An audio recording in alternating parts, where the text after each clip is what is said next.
ओम श्री साई राम। हम भगवान के चरणों में कोटि कोटि प्रणाम करते हैं। स्वामी कहते हैं कि श्री राम यह एक ऐसा नाम है जो युगों से हम सभी के दिलों में जीवित है।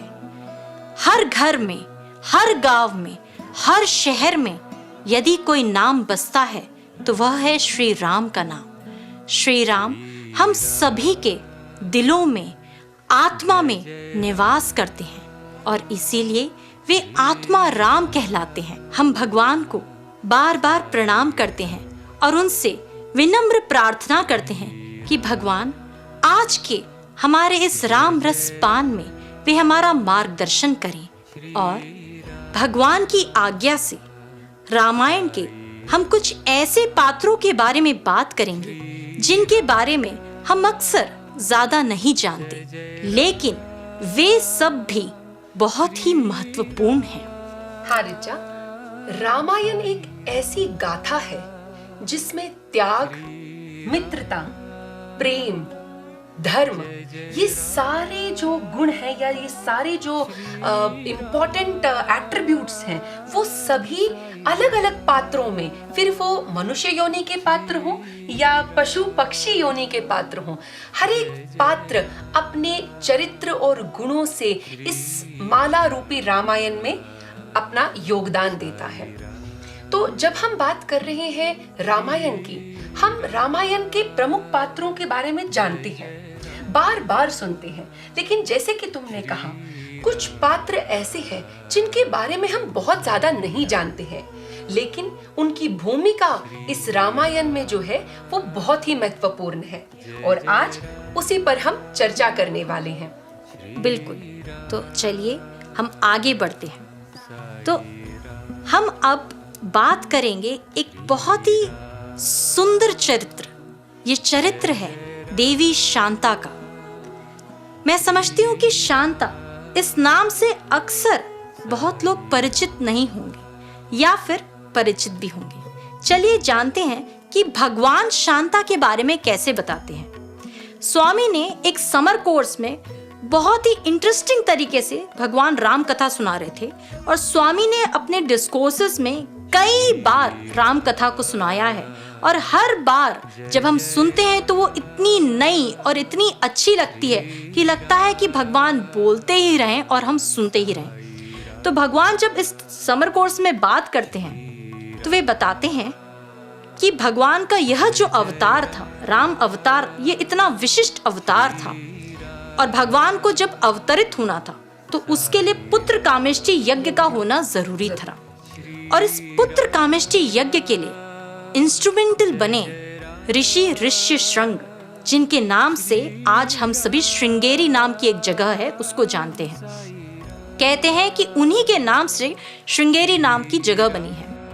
राजा दशरथ के कुल गुरु वशिष्ठ रहते हैं। वशिष्ठ स्वयं में एक बहुत बड़े ऋषि हैं, वे सप्त ऋषियों में से एक हैं, लेकिन वशिष्ठ ऋषि राजा दशरथ को गाइड करते हैं और वे कहते हैं कि राजा, आपको संतान प्राप्ति के लिए पुत्र कामेष्टि यज्ञ कराना होगा और इसमें मुख्य पुरोहित मैं नहीं बनूंगा, मुख्य पुरोहित बनेंगे ऋषि ऋष्यशृंग। और इस तरह राजा दशरथ अपने प्रमुख मंत्रियों के साथ ऋष्यशृंग ऋषि को इनवाइट करते हैं, उन्हें इनविटेशन देते हैं। राजा दशरथ की ओर से सुमंत जाते हैं और वे कहते हैं कि हे ऋषि, आपसे हम अनुमति चाहते हैं कि आप इसमें प्रमुख पुरोहित बनना स्वीकार करें। तब ऋष्यशृंग कहते हैं कि मैं चीफ प्रीस्ट बन सकता हूँ, लेकिन मेरी धर्म पत्नी भी इसमें मौजूद रहेंगी। वे मान जाते हैं, कहते हैं जरूर आप ऋषि पत्नी के साथ पधारिए, आपका स्वागत है। और अब पदार्पण होता है देवी शांता का। अब स्वामी बताते हैं कि देवी शांता राजा दशरथ और देवी कौशल्या की पुत्री थी और वे एक ऋषि पत्नी बनी। ऋषि पत्नी होकर जैसे जैसे वह अयोध्या की ओर पदार्पण कर रही थी, स्वामी बहुत ही सुंदर तरीके से बताते हैं कि वह अयोध्या आज के अयोध्या तक सीमित नहीं था, वो बहुत ही विस्तृत था। और जैसे जैसे शांता के कदम पड़ रहे थे उन जगहों पर जहां पर सूखा था, जहां पर ड्रॉट था, वहां पर हरियाली छाने लगी। उनके कदमों का यह प्रभाव था कि सभी ड्रॉट खत्म हो रहा था, हरियाली आ रही थी, नई नई कोपलें फूट रही थी। आप देखिए कि एक बेटी वापस मायके आ रही थी। एक बेटी के कदम कितने शुभ होते हैं, और यह तो ऋषि पत्नी थी।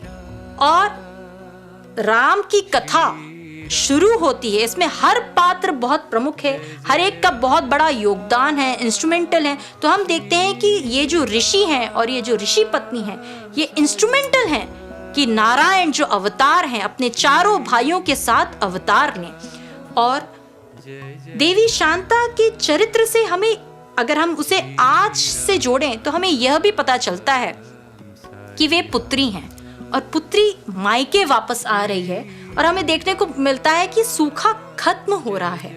आप देखेंगे कि हमारे यहाँ भी विवाह में एक बड़ी सुंदर प्रथा है, एक रिचुअल होता है। जब लड़की विदा होती है, बेटियां विदा होती हैं, तो वे चावल, अन्न के जो दाने हैं, वे अपने मायके की ओर डालकर जाती हैं। यह सिंबॉलिक है, क्योंकि वे इस प्रार्थना के साथ आगे बढ़ती हैं कि हम अपनी नई जिंदगी में आगे बढ़ रहे हैं, उसमें पदार्पण कर रहे हैं। लेकिन वे प्रार्थना दिल में रहती है कि हमारे मायके में भी धन धान्य की कभी कमी ना हो, क्योंकि बेटियां लक्ष्मी का प्रतीक हैं। और जब वे ससुराल भी जाती हैं शादी करके, तो पहले वो चावल से भरा कलश, उसको वहां पर भी वो उसको दर्शाता है कि मायके में भी मेरे धन धान्य अन्न सदैव रहे, और अब जो मेरी नया जीवन, ये नया घर है, यहाँ पे भी अन्न धान्य सब रहे। बिल्कुल। तो यह प्रमुख पात्र रहता है। और हम देखते हैं कि ये एक ऐसी बहन है जिनके आशीर्वाद से भगवान ने यह स्वीकार किया है कि इनका आशीर्वाद होगा तब ही मेरा अवतार होगा, और तभी पुत्र कामेष्टि यज्ञ संपन्न होता है। और इस बहन के आशीर्वाद से ये चारों सुंदर भाई प्रकट होते हैं, इनका जन्म होता है, राम, लक्ष्मण, भरत, शत्रुघ्न। और जैसे कि भगवान बाबा ने भी अपने दिव्य प्रवचनों में कई बार हमें समझाया है कि ये चारों भाई धर्म, श्रद्धा, भक्ति और शक्ति के प्रतीक हैं। वे कहते हैं कि प्रभु श्री राम मर्यादा पुरुषोत्तम राम धर्म के प्रतीक हैं, और लक्ष्मण श्रद्धा के प्रतीक हैं। वहीं भरत भक्ति के प्रतीक है, और शत्रुघ्न शक्ति के प्रतीक है। अब जब हम इन अनकहे अनसुने किरदारों के बारे में बात कर रहे हैं, रामायण के उन पात्रों के बारे में बात कर रहे हैं जिनके बारे हम ज्यादा नहीं जानते हैं, वहीं अगला पात्र जिसके बारे में मैं बात करना चाहूंगी वे है शत्रुघ्न। रामायण में जैसे लक्ष्मण जो हैं, वो अपने बड़े भाई के मार्ग पर निकलते हैं, वे उन्हें कहते हैं कि मैं आपके साथ ही रहूंगा, ये उनका अपना स्वधर्म रहता है। उसी तरह से भरत, वे कहते हैं कि मैं नंदीग्राम में बैठकर प्रतीक्षा करूंगा आपके आने की, ये उनकी अपनी तपस्या रहती है। लेकिन इन सभी में आप देखिए कि घर में जो सबसे छोटे हैं शत्रुघ्न, उनके ऊपर इतनी बड़ी जिम्मेदारी आ जाती है, क्योंकि एक राज्य, एक बड़ा और राज्य, तभी जैसे आपने कहा कि वो बहुत विस्तृत था, अयोध्या बहुत फैला हुआ था, इन शत्रुघ्न के ऊपर पूरी जिम्मेदारी आ जाती है इस राज्य की शासन करने की, प्रशासन को संभालने की, माताओं की देखभाल करने की। तो ये एक बहुत ऐसे पात्र हैं जिनका जो ये एक जिम्मेदारी का जो इन्होंने जो ये जो इन पर आती है और जिसको इन्होंने निभाया है पूरी निष्ठा से। कि देखिए, आप देखते हैं आज के इस कलयुग में घर को लेके, जायदाद को लेके आजकल आपस में एक अनबन बनी रहती है, फिर चाहे वो पिता पुत्र के बीच में क्यों ना हो, भाई बहन के बीच में क्यों ना हो। हम आज के युग की ही बात क्या करें, हम महाभारत काल में देखते हैं कि वहां पर भी ये बहुत बदल जाता है। हाँ, जहाँ इतना प्रेम भाइयों के बीच है, वहाँ तो राजगद्दी के लिए सारी युद्ध हो जाता है। तो वहीं आप देखिए, इससे हमें शत्रुघ्न का जो और यहाँ चरित्र है उसके बारे में हम पता लगा सकते हैं कि वे इतनी छोटी उम्र में कितने जिम्मेदार हैं, उनके अंदर अपने भाइयों के प्रति कितना प्रेम है, और वे इसका एहसास भी किसी को, उनके साथ कोई इस भावना को शेयर करने के लिए, साझा करने के लिए भी उनके पास कोई नहीं है। वे पूरी जिम्मेदारियों से भरे पड़े हैं और कितनी खूबसूरती से वे अपनी जिम्मेदारी निभाते हैं, शासन और प्रशासन का ध्यान रखते हैं। और जब भगवान श्री राम युद्ध के बाद जब वे अंत में आते हैं तो वे प्रसन्न होकर उन्हें मथुरा जो है उसका राज्य संभालने के लिए उन्हें वे बिल्कुल वो उन्हें राज्य गद्दी देते हैं। आप एक और बात देखिए कि युद्ध में भी इन्होंने बहुत महत्वपूर्ण भूमिका निभाई।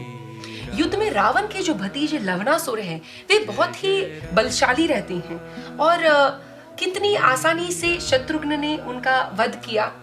और आप ये भी देखिए, क्या आप जानते हैं शत्रुघ्न को रिपुदमन भी कहा जाता है। बिल्कुल। और आप देखेंगे कि शत्रुघ्न जो हैं, हम अनेक भाषाओं में, रामायण एक ऐसा ग्रंथ है जो लिखा गया है और सिर्फ भारत की ही भाषाएं नहीं, विदेशी भाषाओं में भी इनका अनुवाद हुआ है और कई संतों ने, कई कवियों ने इस ग्रंथ के ऊपर कमेंट्रीज की हैं।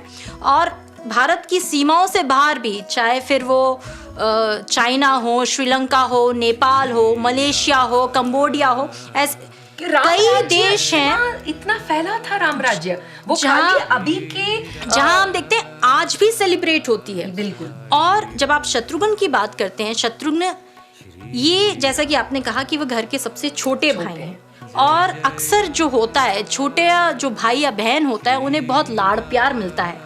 तो सबसे पहली बात तो हमें देखने को मिलती है कि ये अचानक से उन पर जिम्मेदारी आती है और वे तैयार ही नहीं रहते। लेकिन दूसरी सबसे बड़ी जो बात हमें इनके चरित्र से सीखने को मिलती है, बिल्कुल इनके मन में लेश मात्र भी राज्य को पाने की लोभ नहीं था, राज्य पाना नहीं चाहते थे। लेकिन इसका मतलब ये नहीं है कि वे राज्य संभालने के लिए सक्षम नहीं है। वे उनमें वो पोटेंशियल है, उनमें वो स्किल है। इनफैक्ट स्वामी कहते हैं कि ये चारों भाई 4 वेदों का प्रतीक हैं। उन चारों भाइयों में वो पोटेंशियल था, लेकिन वे श्रद्धा धर्म के साथ जाती है। और जो भरत है वे भक्ति का प्रतीक है, तो वो नंदीग्राम में और शत्रुघ्न बैठ जाते हैं। एक्चुअली यदि आप देखें ना, शत्रुघ्न इन सबकी शक्ति बनकर राज्य संभाल रहे हैं। बिल्कुल, ये बहुत महत्वपूर्ण बात है। तो इसलिए स्वामी ने भी कई बार हमें बताया है कि रामायण केवल एक ग्रंथ नहीं है जिसे आप पढ़कर साइड में रख दीजिए। रामायण आपकी अपनी कहानी है। बिल्कुल, ये आई टू आई की जर्नी है, जहाँ पे ये आप एक मनुष्यत्व से आप अपने अंदर बसे आत्मा राम तक कैसे पहुंची, ये वो दिखाता है। रामायण के पात्र आप ही के अंदर के गुण हैं। अब ये आप पर निर्भर करता है कि आप किस पात्र की भांति, किस प्रकार राम को पाना चाहते हैं, राम के सत्य मार्ग और धर्म को अपनाना चाहते हैं। बिल्कुल, जैसा आप कहते हैं कि रामायण हमारी कहानी है, क्योंकि जब हम स्वामी कहते हैं कि ये युगों से चली आ रही है, तो यह इसलिए आज भी हम सभी के दिलों में, हमारी आत्मा में जीवित है, क्योंकि इसमें जो सिचुएशन आती हैं, जो कैरेक्टर्स को जो कॉन्फ्लिक्ट्स आते हैं, कहीं ना कहीं हमारी भी जिंदगी में कभी ना कभी हमें भी उन सभी उतार चढ़ाव से गुजरना पड़ता है। और आप ये भी देखिए, भावनाएं, रामायण भावनाओं की गाथा है, जहाँ पे ये धर्म से शुरू होती है और जिसमें हर किरदार ने त्याग किया है। हर एक किरदार ने त्याग किया। आप वो राजा दशरथ से देख लीजिए, उनका वचन था, उन्होंने कैकेयी को वचन दिया था, उन्हें निभाना था, लेकिन त्याग था। उसके बाद माता कौशल्या सुमित्रा का त्याग, उसके बाद भगवान श्री राम का त्याग, कि कितनी आसानी से उन्होंने अपने पिता के वचनों का मान रखने के लिए इतना बड़ा त्याग कर दिया। ये गाथा है मित्रता की। वन में चलते चलते किस तरह से वे सुग्रीव, हनुमान, विभीषण, इन सब, ये गाथा और उद्धार की। किस तरह से वे शबरी, अहिल्या, इन सब का उद्धार किया। तो जो ये भावनाएं हैं, मित्रता, त्याग, प्रेम, एक से बढ़कर एक जब चरित्र इस कहानी में हमारे सामने आते हैं तो हम दंग रह जाते हैं उनकी त्याग की जो टेस्ट हुआ है। अब आप जैसे शत्रुघ्न हैं, वे बिल्कुल वो राज्य संभाल रहे हैं और एक अनकहे पात्र हैं, छोटे भाई हैं, लेकिन पोटेंशियल सारा है और शत्रुओं पर विजय वही प्राप्त कराते हैं। राज्य की सीमाओं की रक्षा शत्रुघ्न करते हैं और शायद इसीलिए उन्हें कहते हैं, तुलसीदास जी तो कहते भी हैं, जाके सुमिरन तेर पुनाशा नाम शत्रुघ्न वेद प्रकाशा। शत्रुओं का नाश करने वाले हैं। तो तुलसीदास जी हर भाइयों के नाम पर एक चौपाई है और यदि कहते हैं कि यदि हम उनका स्मरण करें, वो स्मरण मात्र से ही, भरत के बारे में कहा जाता है कि वे विश्व का भरण पोषण करते हैं। विश्व भरण पोषण कर जो ताको नाम भरतस होई।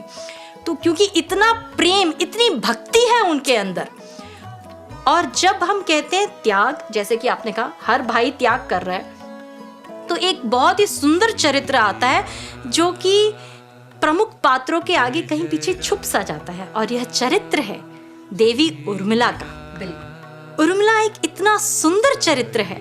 भगवान कहते हैं कि उर्मिला सीता जी की छोटी बहन रहती हैं, वे लक्ष्मण की पत्नी रहती हैं। और आप देखिए बड़ा सुंदर प्रसंग है कि लक्ष्मण जैसे ही ये आज्ञा होती है कि भगवान राम जो हैं वो 14 वर्ष के लिए वनवास जाएंगे, और लक्ष्मण तो क्योंकि श्रद्धा तो धर्म के साथ साथ चलती है, लक्ष्मण तो अपना मन बना लेते हैं कि मैं तो जहां मेरे श्री राम भैया हैं, जहां सीता भाभी हैं, मैं भी वहीं रहूंगा। ये वो निश्चय करके अपने कक्ष में प्रवेश करते हैं। और भगवान कहते हैं कि उर्मिला एक बहुत बड़ी आर्टिस्ट होती हैं, वो पेंटर रहती स्कॉलर भी रहती है। और क्या आप जानते हैं कि उर्मिला किनका अवतार है? वे नाग लक्ष्मी देवी का अवतार है। बिल्कुल, जैसे क्योंकि भगवान शेषनाग लक्ष्मण शेषनाग के अवतार है, तो ये स्वाभाविक है कि उनकी पत्नी। और ये भी कहा जाता है कि सृष्टि के आरंभ में जब नारायण शेषनाग के ऊपर विराजमान रहते हैं, तभी जो क्षीर सागर है, जो वो शक्ति है, वो उर्मिला है। बिल्कुल ऐसा माना जाता है। तो उर्मिला, अब जब हम कथा में आते हैं कि देखिए ये वो क्षण है जब लक्ष्मण प्रवेश कर रहे हैं कक्ष में, और उर्मिला को पता नहीं है, और वो पेंट कर रही हैं कि अरे भाई जो भैया राम हैं वे राजा बनने वाले हैं, सीता जी जो उनकी बड़ी बहन हैं वे राजरानी होंगी, और इस तरह वो एक सुंदर सा चित्र बना रही हैं। और लक्ष्मण उन्हें जब आवाज देते हैं तो वो झटके से खड़ी हो जाती हैं, तो रंग बिखर जाते हैं। और जब उनका चित्र पे वो रंग बिखर जाते हैं तो वो बोलती है, अरे मेरी जो पेंटिंग है, मेरा चित्र, अरे इस पे रंग बिखर गए। तो लक्ष्मण कहते हैं, उस वक्त उन्हें वो रिवील करते हैं, स्वामी बताते हैं कि बहुत ही मार्मिक प्रसंग है ये। लक्ष्मण कहते हैं कि उर्मिले, यह चित्र तुम्हारा जो बिगड़ा है इसका कारण तो मैं हूं, लेकिन वास्तव में ऐसा हो गया है, भैया राम अभी राजा नहीं बन रहे हैं, स्थिति पलट गई है और भैया राम को 14 वर्ष का वनवास हुआ है और मुझे जाना है। अब देखिए, आम तौर पर जब हमें अपने किसी भी प्रिय के बारे में ऐसी एक घटना या ऐसी न्यूज़ हमें जानने को मिले तो हम किस तरह से बिहेव करते हैं। यहाँ कोई भी पत्नी घबरा जाएगी, कोई भी पत्नी ये सोचेगी अच्छा, क्योंकि लक्ष्मण अपना मन बना चुके हैं, वे जानती हैं, उर्मिला पूरी तरह से जानती हैं कि उनके जो पति हैं वे कितने समर्पित हैं, और वे स्वयं भी राम तत्व और सीता तत्व को जानती हैं। वे इस बात से भली भांति परिचित हैं कि भैया राम जो हैं वे साक्षात महाअवतार विष्णु हैं, वे नारायण हैं, और इसलिए वे जरा भी विचलित नहीं होती, बल्कि वे खुशी खुशी कह देती हैं कि हाँ आप बिल्कुल तैयारी कीजिए भैया राम के साथ, और भाभी जो सीता दीदी हैं उनके साथ आप रहिए। और वे त्याग की बात यहाँ यह है कि वे कहती हैं कि मैं आपके इसमें बाधा नहीं बनूंगी। चाहे तो वे भी जा सकती थी, वे भी चल सकती थी वनगमन, लेकिन उर्मिला कहती हैं यदि मैं साथ चलूं तो हो सकता है कि आपकी सेवा में विघ्न हो। इसलिए वे उनसे वचन लेती हैं कि आप पूरी निष्ठा के साथ भगवान राम और देवी सीता की सेवा करेंगे और मन में भी कभी मेरे बारे में नहीं सोचेंगे। ये देखिए, ये बहुत बड़ी बात है जो उर्मिला लक्ष्मण जी से कह देती हैं। यहाँ जैसे कि हमने बताया रामायण भावनाओं की भी गाथा है, इधर प्रेम देखिए, ये जो स्वामी आप देखेंगे कि हमें प्रेम स्वरूप लारा कह के पुकारते हैं, या स्वामी हमेशा कहते हैं love love love to attain God और टू अटेन सेल्फ रियलाइजेशन, या आत्मा साक्षात्कार होना केवल प्रेम से संभव है।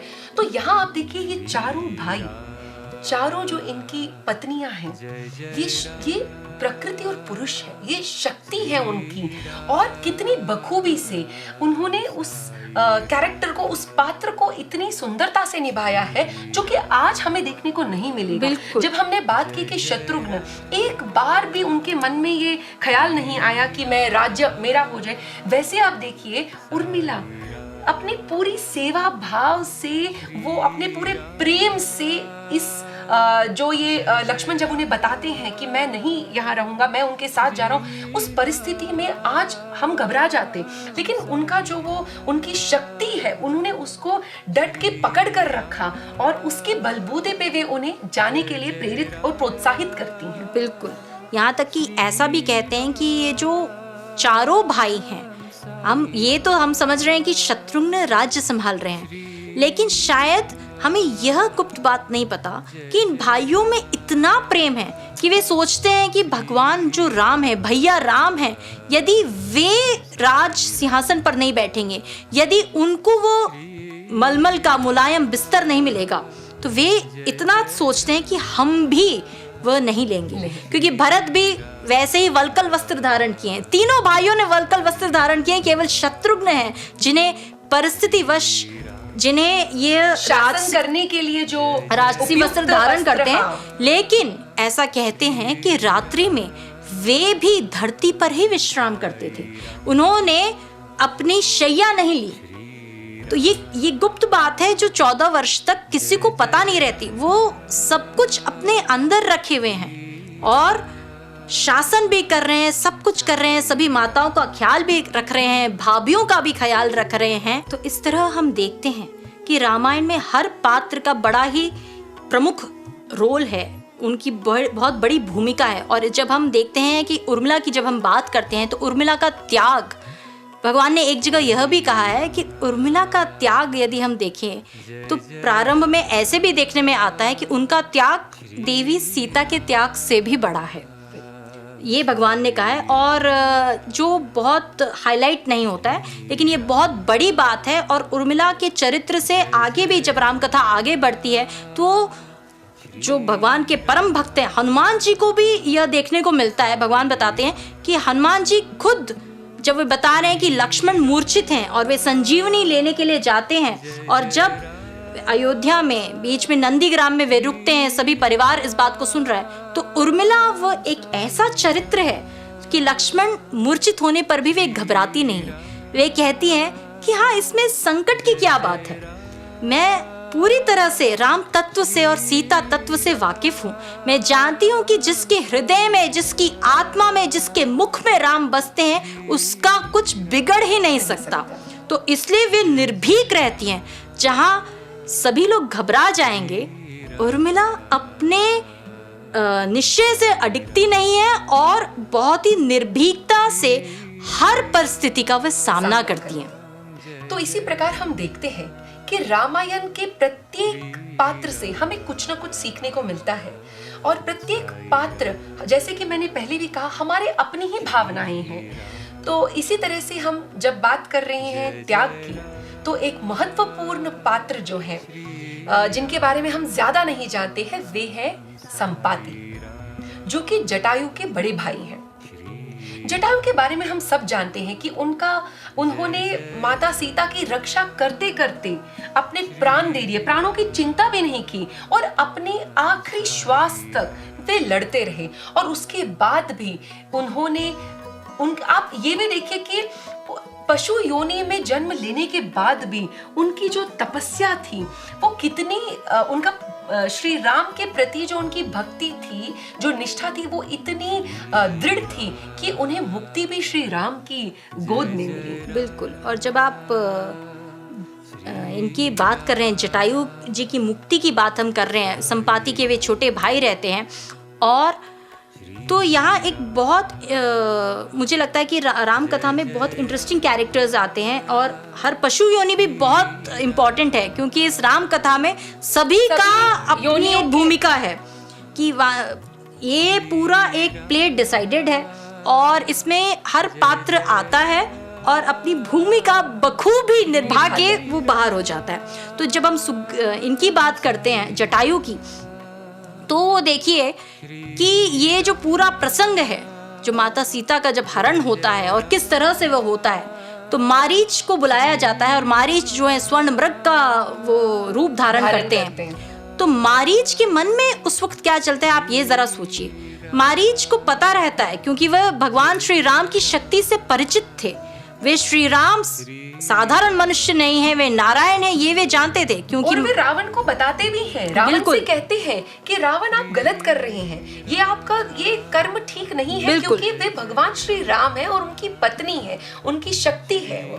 तो जब मारीच ये बताते हैं, लेकिन रावण जो है अहंकार है और वो उनकी ये कमजोरी है। रावण वैसे तो बहुत विद्वान था, बहुत ज्ञानी था, सभी वेदों का उसे ज्ञान था, वे परम शिव भक्त था, लेकिन चरित्र से वो कमजोर था। और स्वामी कहते हैं ये एक बहुत बड़ी कमजोरी थी जिस पर उसने विजय प्राप्त नहीं हो पाई, और अंत में यही उसके पतन का कारण बनता है। तो रावण को जब ये पता चलता है, यहाँ एक और महत्वपूर्ण बात ये है कि विद्वान होना महत्वपूर्ण नहीं है कि आप इतने प्रचंड विद्वान हैं, आपने इतना पढ़ा है, इतना वेदों का अध्ययन किया है।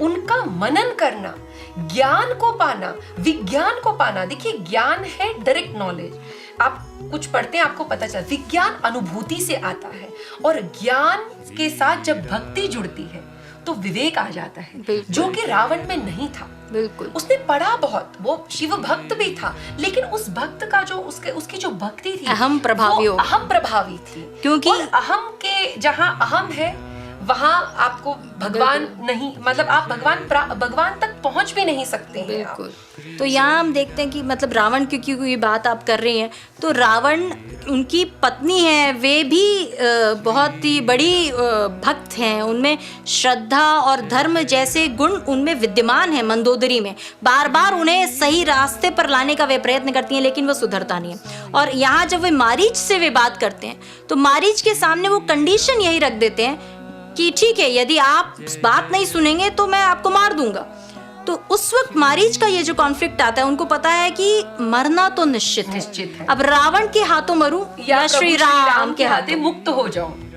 तो जैसे कि हमने कहा, रामायण उद्धार की भी गाथा है कि फिर वो चाहे जटायु, भक्ति से परिपूर्ण जटायु हो, या फिर राक्षस मायावी योनि में मारीच हो, लेकिन उद्धार दोनों का हुआ। लेकिन ये हम पे निर्भर करता है कि किन गुणों से, सात्विक गुणों के माध्यम से हमको यहाँ सीखना ये है कि हमको किसका अनुसरण करना है। क्या मारीच, सोचने वाली बात यह है कि मारीच ने छल किया, वह मृग बनकर आया, ठीक है। भगवान राम का उसे बाण लगता है, ठीक है।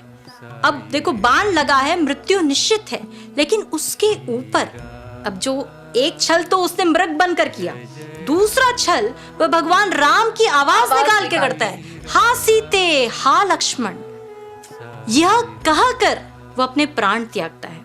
और दूसरी ओर, ठीक है, उसकी जो मृत्यु हुई है भगवान श्री राम के बाणों से हुई है, लेकिन दूसरी ओर हम देखते हैं वहीं जटायु का चरित्र है। वे राम काज में, भगवान राम के लिए वे किसी भी तरह काम आ सकें, इसमें वे अपने प्राण देते हैं। वे जब देखते हैं कि माता सीता का हरण हो रहा है, तो वे घबराते नहीं हैं, उनके पंख काट दिए जाते हैं। और यही हम बात कर रहे हैं संपाति की, चूंकि हम उन पात्र के बारे में बात कर रहे हैं। तो ये जो आप ये भी देखिए, नियति कैसी है कि जटायु के पंख बहुत कई वर्षों पहले, जब ये दोनों भाई जब वो युवा अवस्था में रहते हैं, तो उन एक दूसरे से चुनौती लगाते हैं कि कौन कितनी दूर उड़ सकता है। और उस समय जब जटायु चूंकि छोटे रहते हैं तो मोर एक्टिव रहते हैं, उनकी जो शक्ति है या उनकी जो क्षमता है उड़ने की वो संपाति से ज्यादा रहती है। तो इस आप ये भी कह सकते हैं कि एक प्राइड में वे उड़ते उड़ते सूर्य मंडल तक पहुंच जाते हैं, जहां सूर्य का तेज का प्रकाश उस तेज के प्रकाश को वो उनकी बॉडी ले नहीं पाती है और उनके पंख जलने ही वाले होते हैं कि संपाति का प्रेम। यहाँ आप फिर देखिए, ये प्रेम की कहानी है, जहां अवतार स्वयं भगवान श्री राम प्रेमवश ही, लक्ष्मण उन्हें फॉलो कर रहे हैं, भरत कर रहे हैं, शत्रुघ्न है, वहीं इन भाइयों में भी आप प्रेम देखिए कि संपाति अपने प्राणों के बारे में भूल जाते हैं और अपने पंख फैलाकर जटायु की रक्षा करते हैं और ऐसा करने से उनके स्वयं के पंख जल जाते हैं। बिल्कुल। लेकिन आप ये भी देखिए, संपाति एक ऐसे पात्र है जिनसे हमें प्रेम उनके भाई के प्रति और फिर प्रतीक्षा, कितनी समय तक उन्होंने प्रतीक्षा की, हजारों सालों तक उन्होंने प्रतीक्षा की। बिल्कुल। कहते हैं कि संपाति कहीं ना कहीं वे स्थिर हो चुके थे इस तप में, इस प्रतीक्षा के तप में वे इतने स्थिर हो चुके थे कि उन्हें दिव्य दृष्टि प्राप्त हो चुकी थी। क्योंकि उन्होंने इतना बड़ा त्याग किया अपने भाई के लिए, तो उस दिव्य दृष्टि में उन्हें पता चलता है कि कई वर्षों बाद, हजारों वर्षों बाद उन्हें अपने इस काया को, इस जो उनकी टूटी हुई काया है, इसको पुनः रिडीम करने का, पुनः उसका आप बोल सकते हैं कि उद्धार उनका होने वाला है और वो भगवान श्री राम की ही इस यात्रा के दौरान होगा। और ये तब होता है जब वानर सेना, जब माता सीता को दक्षिण की ओर जब जा रहे होते हैं, तब संपाति जो अपने उस गुफा में चुपचाप बैठकर शांति में भगवान का ध्यान कर रहे होते हैं, तब वे सुनते हैं, उनके कानों में जो शब्द गिरता है वो होता है जटायु। वे अचानक से वे अलर्ट हो जाते हैं और सोचते हैं कि जटायु का नाम कहाँ से आ रहा है। तो वे देखते हैं, पहाड़ी की चोटी से नीचे झांक कर देखते हैं कि वानर सेना इस बारे में बात कर रही है कि क्या तुम्हें पता है, जटायु ने अपने प्राण त्याग कर माता सीता को बचाने की पूरी कोशिश की। ऐसा सुनकर संपाति नीचे आते हैं और जब वे पूरी कथा उन्हें पता चलती है कि क्या हुआ, तो तब वे इस रामायण की गाथा में उनका जो मेन जो भूमिका है वो उभर कर बाहर आती है। और वो तब होती है जब वे वानरों को बताते हैं कि हाँ, मैंने देखा कि विमान से रावण माता सीता को किस दिशा की ओर लेके जा रहा था। वे पूरी अपनी दिव्य दृष्टि से वे बताते भी हैं कि कितने योजन, कितने किलोमीटर की दूरी पे संपाति बताते हैं। संपाति का यहाँ चरित्र तब उभर कर आता है जब पहले तो वे सोचते हैं कि आज उनको भोजन अच्छा मिल जाएगा, लेकिन जब वे अपने भाई जटायु का नाम सुनते हैं तब वे चौकन्ने हो जाते हैं कि ये मेरे उस प्रिय छोटे भाई के बारे में कुछ बता सकते हैं। और उनको पूरी गाथा पता चलती है कि किस तरह रावण सीता माता का हरण लेकर गया। और तब अपनी दृष्टि, जैसा कि आपने बताया, उनकी दृष्टि वैसे भी दूर तक होती है, तेज होती है और उनको दिव्य दृष्टि भी प्राप्त हो चुकी रहती है। और वो देखकर बताते हैं कि माता सीता कहाँ बैठी हुई हैं। और वे बताते हैं कि 100 योजन का ये समुद्र है जिसे पार करके जाना होगा। और तब लंका आती है, वहाँ अशोक वाटिका है। वे ये भी देख के ये यहाँ एक बहुत महत्वपूर्ण बात ध्यान देने योग्य है कि स्वामी भी कितनी बार हमें स्टूडेंट्स को या जब हम दर्शन के लिए बैठते हैं, स्वामी कहते हैं वेट। क्यों? रामायण में कई पात्र हैं, लेकिन प्रमुख अगर आप देखें तो 3 पात्र ऐसे हैं जिनकी प्रतीक्षा ने उनकी जीवन को राम से मिलाया और उनका उद्धार किया। आप देखिए, जैसे संपाति, ये कितने वर्षों इन्होंने वेट किया, प्रतीक्षा की, वैसे ही माँ शबरी, बिल्कुल माँ अहिल्या। तो जब स्वामी कहते हैं कि वेट कीजिए, उसमें एक गूढ़ अर्थ है कि इस दौरान आपको क्या करना है, ये आपको निश्चित करना है। आप देखिए कि आप क्योंकि प्रतीक्षा की बात कर रहे हैं, और मैं यही समझती हूँ कि इसको हम बहुत सारे तरीकों से, ये भावनाओं की गाथा है, ये प्रतीक्षा की गाथा है, कितने इसमें चरित्र हैं जिन्होंने प्रतीक्षा की है। कई भगवान राम का जब वनगमन होता है तो कई ऋषि कहते हैं कि आज हमारी प्रतीक्षा सफल हुई है। वे भारद्वाज ऋषि से मिलते हैं, वे अगस्त्य ऋषि से मिलते हैं, वे सुतीक्ष्ण ऋषि से मिलते हैं। आप ये भी देखिए, जो राक्षस विश्वामित्र के कहने पर जिन राक्षसों को भगवान राम के द्वारा मृत्यु प्राप्त होती है, वो ताड़का हो, सुबाहु हो या अन्य मारीच जैसे हमने बोला, कहीं ना कहीं वे प्रतीक्षा करते हैं कि कब भगवान विष्णु के अवतार आके उन्हें मुक्त करेंगे। और जब, क्योंकि अब आपने शबरी की बात कह दी है, और शबरी एक ऐसा चरित्र है भक्ति से परिपूर्ण, प्रतीक्षा उनकी छोटी नहीं है, बहुत बड़ी है। प्रतिदिन वह इंतजार करती हैं और इस प्रतीक्षा में रहती हैं, आज मेरे राम आएंगे, आज मेरे राम आएंगे। तो आप देखिए कि प्रतिदिन उनका रूटीन वही है, पूरा रास्ता साफ करना है, फलों को उन्हें चुनना है, और ऐसा करते करते 1, 2, 3 दिन नहीं, वर्षों बीत जाते हैं, वे बूढ़ी हो जाती हैं। और राम कथा रसवाहिनी में जब हम पढ़ते हैं तो उसको पढ़ने में, जब क्योंकि स्वामी स्वयं अपनी ऑटोबायोग्राफी बता रहे हैं, तो बोलते हैं कि इतना सुंदर आता है प्रसंग कि राम देखिए हमेशा पूरे गाथा में स्वयं को दशरथ नंदन कहते हैं। कहीं भी वे ये रिवील नहीं करते कि वे भगवान अवतार हैं, क्योंकि कंडीशन पूरी होनी थी। और यह देखा जाए तो इसीलिए भगवान श्री राम का ये अवतार और भी अद्भुत तो है ही, मगर आज के जमाने के लिए रेलेवेंट है। हम बहुत कनेक्ट कर पाते हैं इस अवतार से, क्योंकि ये अवतार अन्य अवतारों की तरह या फिर भगवान कृष्ण की अवतार की तरह, ये अवतार ऐसा है कि इन्होंने मानव धर्म के हिसाब से, मनुष्य योनि के हिसाब से हमें एक उच्चतम स्तर, उच्चतम जो टॉप मोस्ट एक ह्यूमन जो एक ऑरा या एक जो जीवन है, कैसे जीना चाहिए, ये उन्होंने दिखाया, उदाहरण दिया है। पर लेकिन यहाँ देखिए भगवान राम जो कि मर्यादा पुरुषोत्तम है, स्वयं को दशरथ नंदन कहते हैं, जब शबरी का आगमन होता है, और अभी तक वे क्योंकि माँ सीता के वियोग में हैं, अभी जो वो रोल प्ले कर रहे हैं, इस पे भी बहुत बड़ी चर्चाएं हुई हैं कि कैसे भगवान जो है वे इस वियोग में इतना वे तड़प सकते हैं, और वे तड़प रहे हैं, और सब देख देख के विचलित हो रहे हैं। लक्ष्मण जो है विचलित हैं, क्योंकि भैया जो राम है वे ना खा रहे हैं, ना पी रहे हैं, ना सो रहे हैं, बस आगे बढ़ते ही जा रहे हैं। लेकिन जब माँ शबरी के आश्रम के नजदीक वे पहुंचते हैं तो भगवान राम, ये भक्त इतने उच्च स्तर की हैं कि वे अपना वियोग भूल जाते हैं। अभी देखिए रोल प्ले वो बखूबी कर रहे हैं, कहीं भी वे रिवील नहीं होने देते हैं, लेकिन जहाँ शबरी का प्रेम और भक्ति इतनी ज्यादा है कि वे भूल जाते हैं, प्रेम से वे बेर भी खा रहे हैं, और यहाँ तक बोलते हैं, माता इतने वर्षों में मुझे जंगल में इतने मीठे फल कभी नहीं मिले। और लक्ष्मण यही सोच के खुश हो रहे हैं कि चलो इस बहाने उनके भैया ने कुछ खाया तो सही। आप इधर एक और महत्वपूर्ण पॉइंट आप ये देखिए कि पेशेंस, प्रतीक्षा, सबूरी एक ऐसा गुण है कि ये आपको स्थिर रहना सिखाता है, क्योंकि हमारा मन बहुत चंचल है।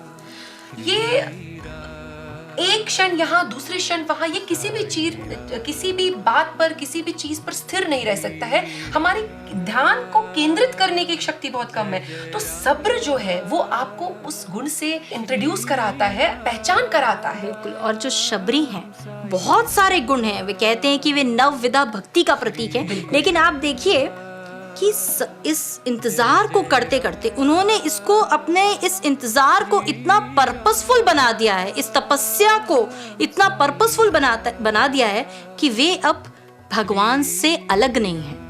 क्योंकि भगवान का ये जो डिवाइन प्ले है, राम कथा जो चल रही है, वे स्वयं राम से कह देती हैं कि भगवान मेरे गुरु बता कर गए हैं कि आप ऋषिमुख पर्वत पर जाएंगे, सुग्रीव से आपकी मित्रता होगी, आप सीता माँ, तब सीता माँ को आप रावण को मारेंगे और सीता माँ के साथ वापस अयोध्या जाएंगे। ये देखिए, ये माँ शबरी जो है सब कुछ बता रही है।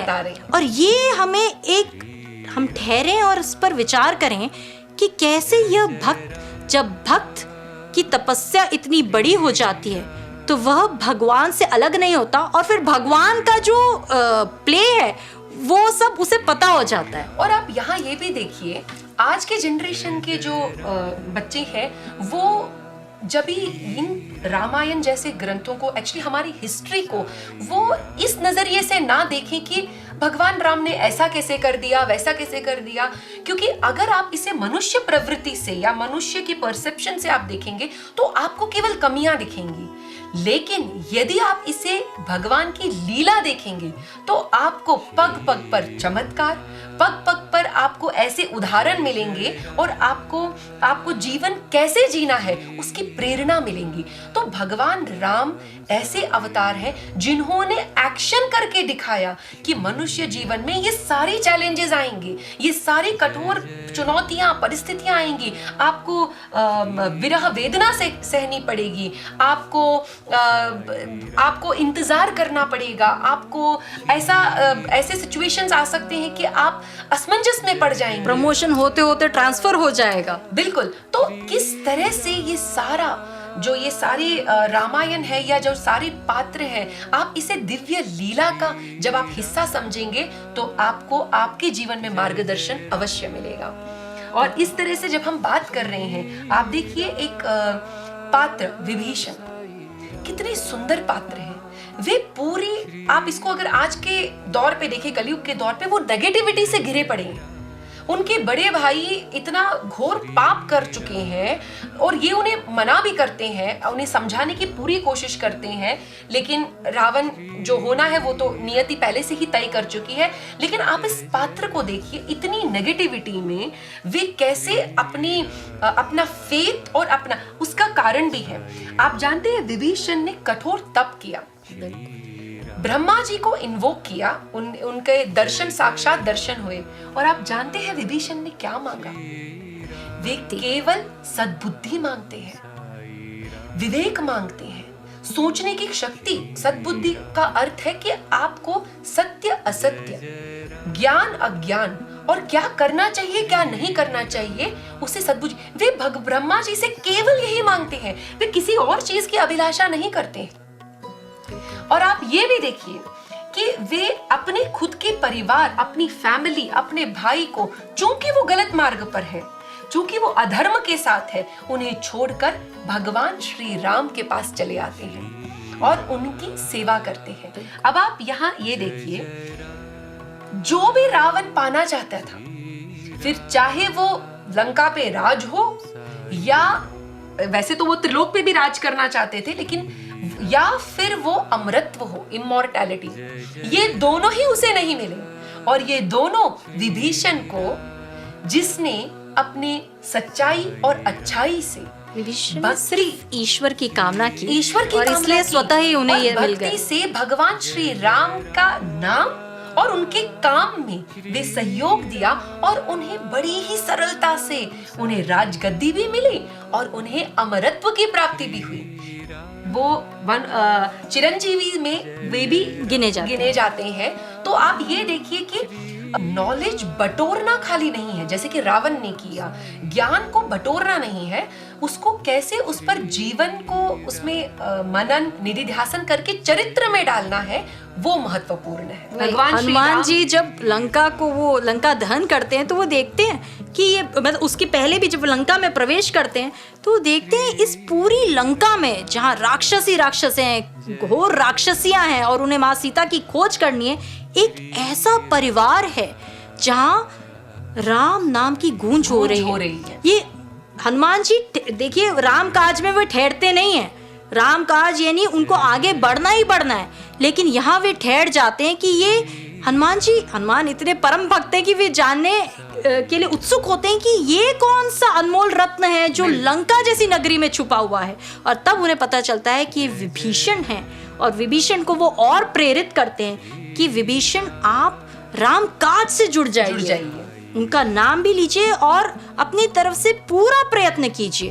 तो यहाँ हमें ये भी सीखने को मिलता है कि आज के दौर में हम ऐसे माहौल में रहते हैं, फिर वो चाहे ऑफिस हो या आपके कॉलेज हो या आपके दोस्त हो, जहाँ नेगेटिविटी है, जहाँ आपको लग रहा है कि यहाँ पूरा नेगेटिविटी से भरा है, आप वहां से निकल जाइए और स्वामी के द्वारा बताए हुए मार्ग का अनुसरण कीजिए।